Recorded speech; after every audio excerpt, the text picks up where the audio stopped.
14 वाहक 17 चालकांची पदं रिक्त, नवीन 10 बसेसची गरज। आगारातील जुन्या बसेस वारंवार बंद पडल्यानं प्रवाशांची गैरसोय, प्रवाशांची खासगी वाहनांकडे वाढती गर्दी, परिवहन महामंडळानं उपाययोजना कराव्यात। राज्य परिवहन मंडळामध्ये एकेकाळी उत्पन्नाच्या बाबतीत अग्रेसर असलेला चंदगड आगार सध्या महामंडळाच्या उदासीन धोरणामुळे आर्थिक उत्पन्नात मागे पडला आहे।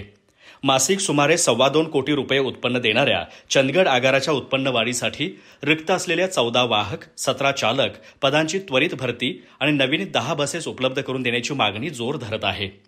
सध्या चंदगड कोल्हापूर मार्गावर अगदी मोजक्याच बसेस सुरू आहेत, तर चंदगड बेळगाव मार्गावर केवळ 21 बसेस आहेत।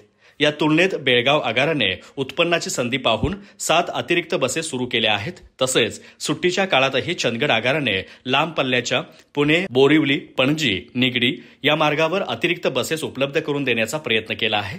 मात्र जुन्या बसेस वारंवार वाटेत बंद पडल्याने प्रवाशांची प्रचंड गैरसोय होत आहे।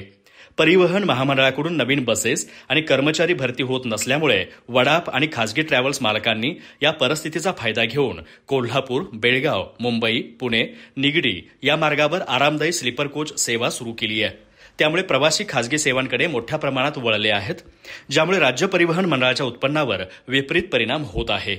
चंदगड तालुक्यात आर्थिक सुबत्ता असली तरी बहुतांश नागरिकांना स्वतःची वाहने नसल्याने राज्य परिवहन मंडळाच्या बसेसवरच अवलंबून राहावं लागतं। बससेवा कमी झाल्याने नागरिकांना खासगी वाहनातून प्रवास करण्याची वेळ आली आहे। यामुळे ज्येष्ठ नागरिक, विद्यार्थी, अपंग तसेच रुग्णांसाठी देण्यात येणाऱ्या सवलतींचा लाभ घेता येणार नाही।